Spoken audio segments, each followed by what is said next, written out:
Hello everyone, welcome to my YouTube channel Rajni Mathematics Academy. So today we will start with exercise number 2 of number system.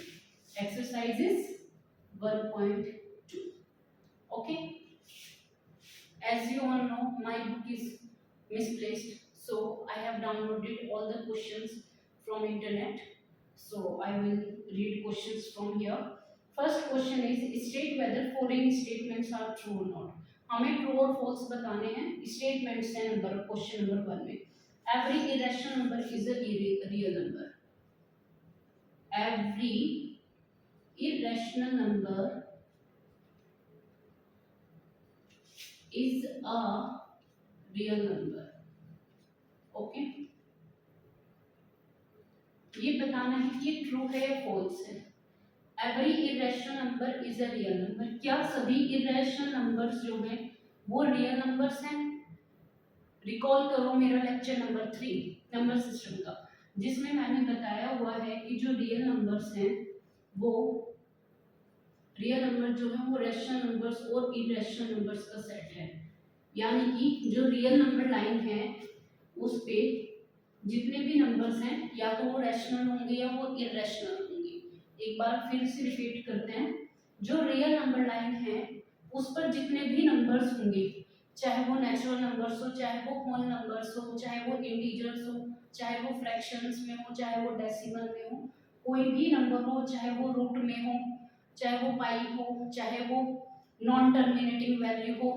Okay, जो repeat चलती है, कोई भी number हो वो real number line पे या तो रैशनल होंगे या इरेशनल होंगे. मतलब कि रियल नंबर लाइन पे दो तरीके के नंबर होते हैं.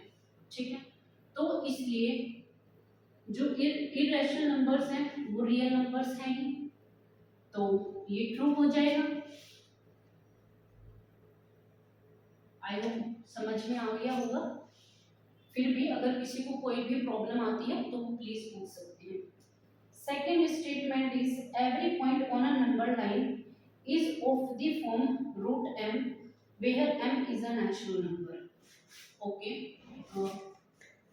क्वेश्चन तो आप अपनी बुक से भी देख सकते हैं. मैं क्वेश्चन आपको समझा देती हूँ. क्वेश्चन क्या है कि नंबर लाइन पे जितने भी नंबर हैं, जो कितने भी पॉइंट जो हैं वो नंबर लाइन पे, एक मिनट, वो रूट m की फॉर्म में है where m is a natural number. Okay, m जो है यहाँ पे है नेचुरल नंबर. ओके, इन्होंने पूछे ये स्टेटमेंट ट्रू है या नहीं. m नेचुरल नंबर है, मतलब कि 1 से लेके 2 3 सारे इन्फिनिटी है. तो इन्होंने पूछे हैं कि जो भी कोई नंबर लाइन पे है, मतलब नंबर लाइन है, नेचुरल नंबर की बात करी है तो यहाँ से आगे आगे होंगे 1 से, तो इतने नंबर्स की इन्होंने बात करी है नंबर लाइन पे अभी फिलहाल where m is a natural number. तो जितने भी नंबर्स होंगे क्या वो सारे रूट m की फॉर्म में होंगे? ये ट्रू होगा या false? Let's take root 1 is equal to 1, root 2 2, root 2, root 3, root 3, root 4, 2, root 5, root 5 और रूट 9 ले लेते हैं, 3 आएगा. रूट 16 ले लेते हैं, 4 आएगा. रूट 12 ले लेते हैं, 2 रूट 3 आएगा. ऐसे तो ये जो नंबर्स हैं ये सारे रूट m की फॉर्म में तो है नहीं. ये रूट m की फॉर्म में, ये रूट m है, ये रूट m है, ये रूट m है. ठीक है ना, तो ये तो रूट m की फॉर्म में नहीं है, इसलिए ये स्टेटमेंट फॉल्स होगा.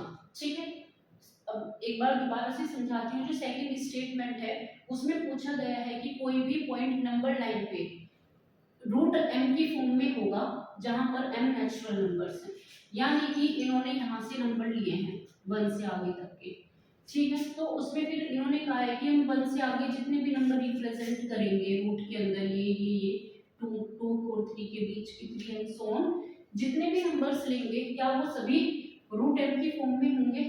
मैंने आपको करके बता ही दिया, √1 1 होगा, √3 होगा, √4 2 होगा, √12 2 √3 होगा, √16 4 होगा, √25 5 होगा। तो इसलिए वी कांट से कि every point on number line is root है। ओके, तो इसलिए ये फॉल्स होगा।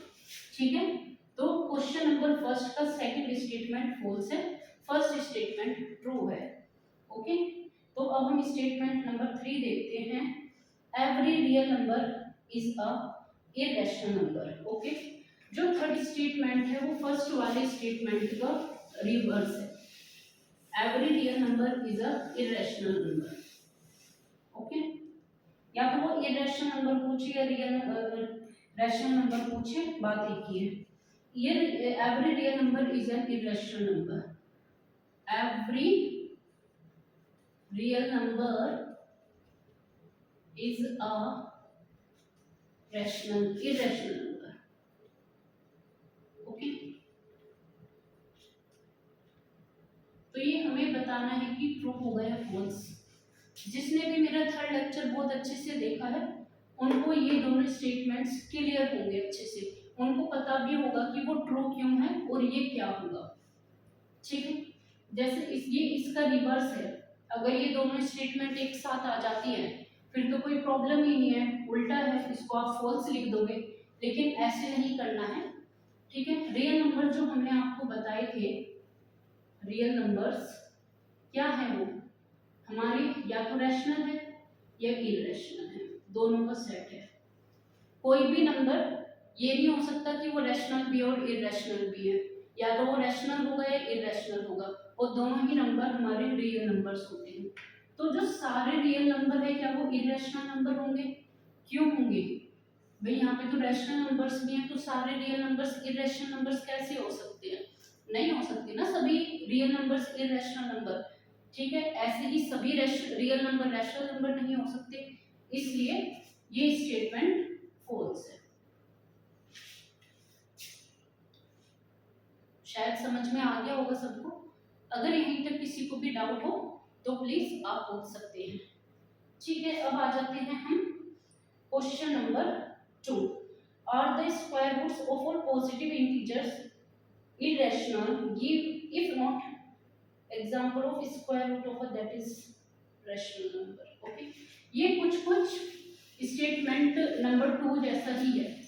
ओके, क्वेश्चन नंबर 2 देखते हैं, ये एक्सरसाइज 1.2 चल रही है। ओके, क्वेश्चन नंबर 2 क्या है कि are square roots of all positive integers irrational? क्या सभी जो पॉजिटिव इंटीजर्स हैं उनके स्क्वायर रूट्स इरेशनल हैं? अगर नहीं है तो आप उसका एग्जांपल दीजिए। पॉजिटिव इंटीजर्स देख लेते हैं, क्वेश्चन नंबर थर्ड है या 2 है? 2 है, सेकंड क्वेश्चन नंबर 2 है एक्सरसाइज 1.2 का।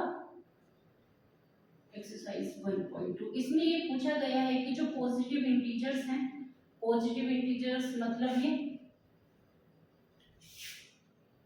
क्या इनके स्क्वायर रूट्स इरेशनल ही होते हैं, है ना? यही है ना क्वेश्चन में, देखते हैं एक मिनट। Are square roots of all positive integers irrational. ठीक है, इसमें ये पूछा गया है क्या सभी पॉजिटिव इंटीजर्स के स्क्वायर रूट्स हैं क्या वो इरेशनल्स हैं? अगर हैं तो बताइए, अगर नहीं है तो एग्जांपल दीजिए।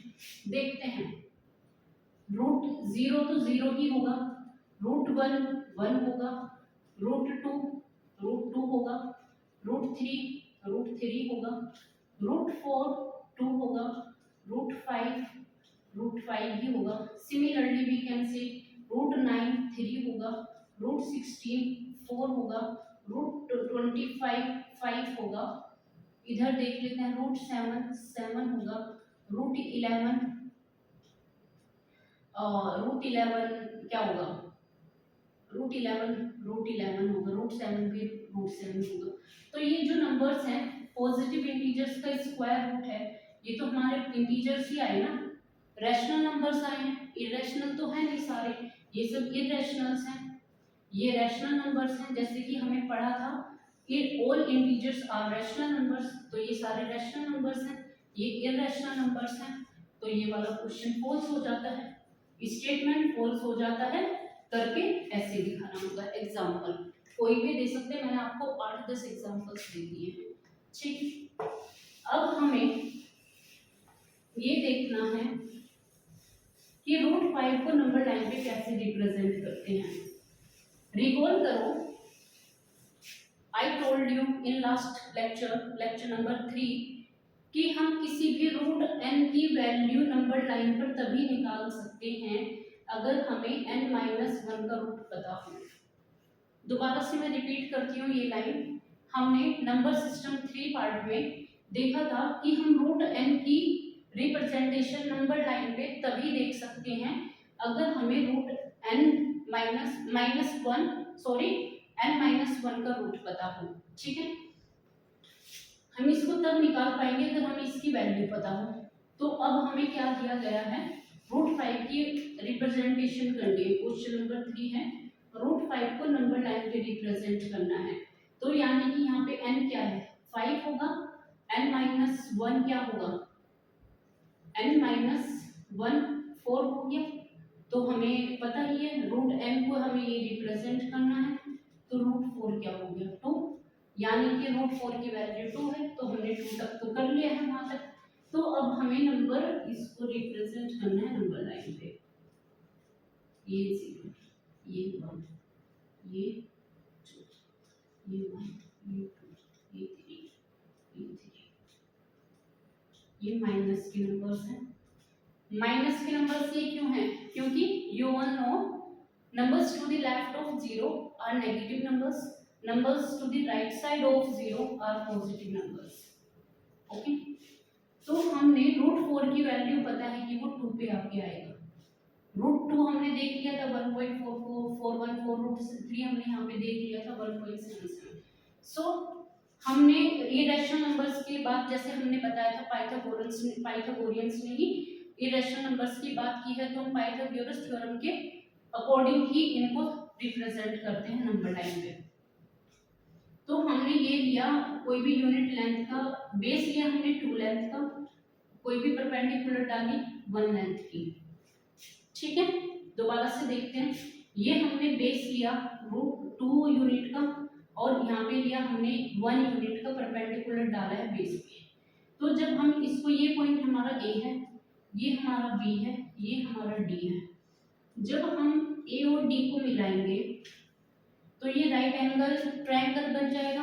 पाइथागोरस थ्योरम उसी ट्रायंगल में लगती है जिसमें एक एंगल 90 डिग्री का होगा, इसलिए हम उसको राइट एंगल ट्रायंगल थ्योरम भी बोलते हैं। ठीक है, पाइथागोरस थ्योरम को राइट एंगल ट्रायंगल थ्योरम भी बोलते हैं, क्योंकि पाइथागोरस तभी अप्लाई होती है जब ट्रायंगल में कोई भी एक एंगल 90 डिग्री का होगा। ठीक है, तो यहाँ पे 90 डिग्री का होगा। जब ये 90 डिग्री का है, राइट एंगल ट्रायंगल है, तो इसमें हम पाइथागोरस थ्योरम लगा सकते हैं। पाइथागोरस थ्योरम क्या कहती है, हमने आपको बताया था 3rd लेक्चर में, ये यहाँ से 2 है, ये 1 है। AD², पाइथागोरस थ्योरम क्या कहती है, AD² is equal to AB² plus BD²। It means hypotenuse square is equal to base square plus perpendicular square. Okay, तो हमारा बेस क्या है 2 का होल स्क्वायर, BD क्या है 1, तो ये क्या आ जाएगा 4, 2 का स्क्वायर 4, 1 का square 1, AD² is equal to 4 + 1 5, AD square is 5, AD is equal to √5। ठीक है, तो ये जो वैल्यू आई है AD हाइपोटेन्यूज, ये आई है √5। तो हमारा इनिशियल पॉइंट यहाँ पे था, तो हम इस लेंथ को यहाँ से AD तक कंपास में लेंगे, फिर हम इसी को, ये जितनी भी लेंथ आएगी इसी को हम यहाँ से नंबर लाइन पे रिप्रेजेंट करेंगे। तो ये √5 की वैल्यू 2 और 3 के बीच में कहीं रिप्रेजेंट करेगी। Okay, I hope it is understood to everyone. अगर किसी को कोई भी डाउट आता है इन 3 क्वेश्चंस में, इस एक्सरसाइज में, इससे पहले हमने 1.1 एक्सरसाइज भी की है, ये 1.2 है, तो टोटल हमने अभी तक 7 क्वेश्चंस किए हैं दोनों एक्सरसाइज में। अगर किसी को भी कहीं भी डाउट आता है, किसी भी एक सिंगल स्टेप में भी डाउट आता है, तो आप लोग मुझसे पूछ सकते हैं, जितनी बार चाहें उतनी बार पूछ सकते हैं, ठीक है। तो ये 3, जो क्वेश्चन नंबर 4 है ये थोड़ा लेंथी है, इसको हम नेक्स्ट क्लास में आपको कराएंगे। सो एक्सरसाइज नंबर 1.2 और आज का लेक्चर हम यहीं पर एंड करते हैं, ठीक है। अभी तक हम इन टोटल नंबर सिस्टम के 5 लेक्चर कर चुके हैं, जिसमें फर्स्ट 3 लेक्चर्स में हमने उसका थ्योरी पार्ट कराया है। अब हम एक्सरसाइजेस करा रहे हैं और एक्सरसाइजेस भी हम धीरे धीरे करा रहे हैं, ठीक है। तो इसलिए आज का lecture I ended here only, okay. So Rajni mathematics academy के जो भी मेंबर्स हैं, अब तक हमने 150 से ऊपर मेंबर्स हमारे हो चुके हैं, and I congratulate to you all and I congratulate to myself कि हमने within 10 to 12 days more than 150 members हमारे हो चुके हैं। तो अच्छी बात है, आगे और भी लोग जुड़ेंगे, उनसे भी मिलेंगे, और आप लोगों ने मुझे आज तक कितना प्यार दिया है उसके लिए थैंक यू। और मुझे पूरी उम्मीद है कि आप उसके मेरे को आगे भी प्यार देते रहेंगे, ऐसे ही अपना प्यार बरसाते रहेंगे।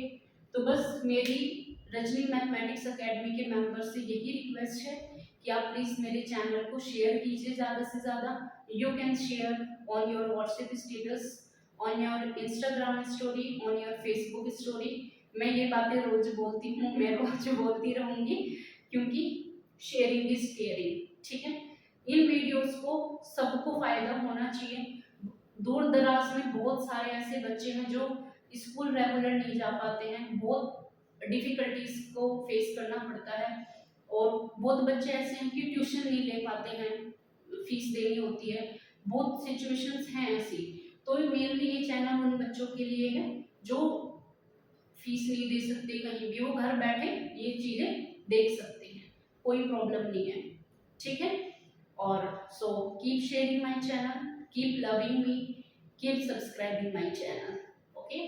सो we share, we grow, okay. Thank you so much.